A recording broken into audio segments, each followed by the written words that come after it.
प्रिय मित्रों, परम पूज्य श्रीमाता जी निर्मला देवी द्वारा रचित किताब द क्रिएशन के दूसरे अध्याय के इस अंक में आपका स्वागत है। इस अंक में हम जानेंगे श्री आदिशक्ति के चौथे मानव जन्म वर्जिन मेरी और उनके पुत्र जीसस क्राइस्ट जो स्वयं मां विष्णु थे, उनके अवतरण के बारे में और ज्ञान प्राप्त करेंगे।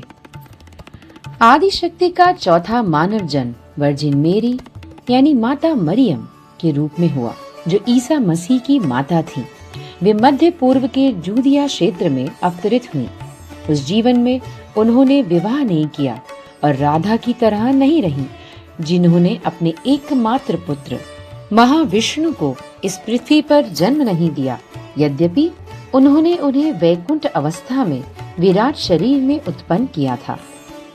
श्री माता जी निर्मला देवी ने अपनी इस रचना के द्वारा हमें बताया कि मैरी ने कुमारी रहते हुए भी यीशु मसीह को जन्म दिया, जो आदि विष्णु के 9वें अवतार माने जाते हैं। इस अवतार की महानता को शब्दों में पूरी तरह व्यक्त नहीं किया जा सकता, लेकिन देवी भागवत में मसीह के बारे में एक प्रसंग आता है।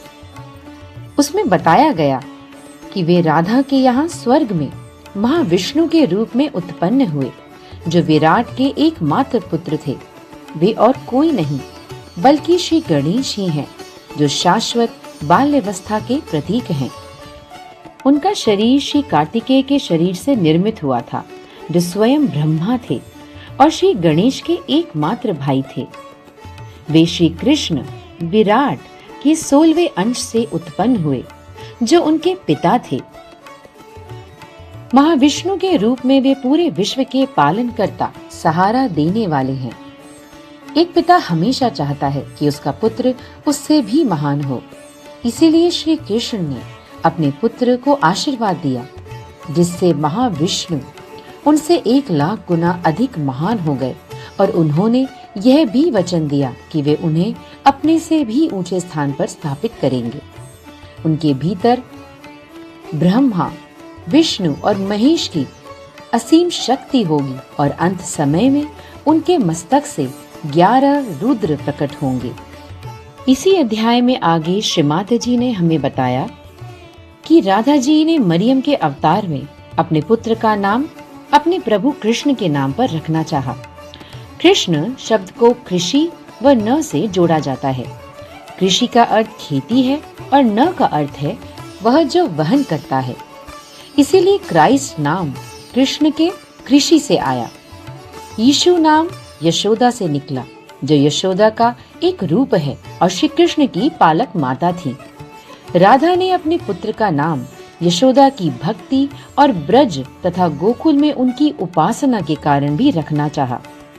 यशोदा का संक्षिप्त रूप जेसु या यीशु माना गया। इसीलिए राधा मरियम ने अपने पुत्र का नाम यीशु मसीह रखा। यीशु मसीह के जीवन में आध्यात्मिक निष्पापता का सर्वोच्च रूप पृथ्वी पर ईश्वर के पुत्र के रूप में आया। मनुष्यों ने मानवता के लिए पिता विराट के सबसे प्रिय और एकमात्र पुत्र के बलिदान को देखा।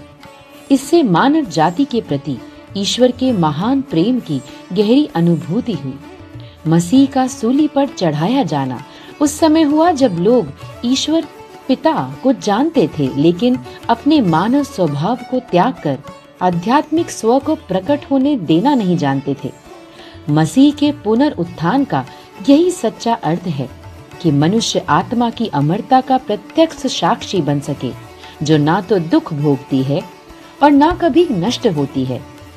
पहली बार मानव चेतना ने आत्मा की अमरता के सत्य को स्वीकार किया, जिसका उपदेश श्री कृष्ण ने अपने जीवन काल में दिया था और जो कवि व्यास द्वारा रचित भगवत गीता में दर्ज है।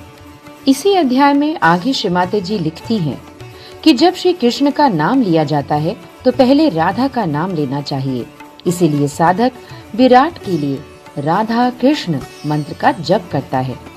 इसी तरह राम के नाम से पहले सीता का नाम लिया जाता है, इसीलिए सीता राम कहा जाता है। इसी प्रकार मसीह के समय जो अत्यंत शांत और संभावनाओं से भरी कुमारी मरियम थीं, उन्हें बाद में उनके शिष्यों ने उनके पीछे की शक्ति के रूप में पहचाना। प्रारंभिक ईसाइयों ने उनकी मृत्यु के बाद कई वर्षों तक उनकी पूजा की। आधुनिक समय में कुछ नकारात्मक प्रवृत्ति वाले लोग माता की कुमारी स्थिति और विशेष रूप से कुमारी जन्म की सत्यता पर प्रश्न उठा रहे हैं। मरियम ने स्पष्ट रूप से कुमारित्व की वह शक्ति दिखाई जो एक माता को इतनी ऊंची और शक्तिशाली स्थिति तक पहुंचा सकती है कि वह केवल इच्छा से ही संतान धारण कर सके।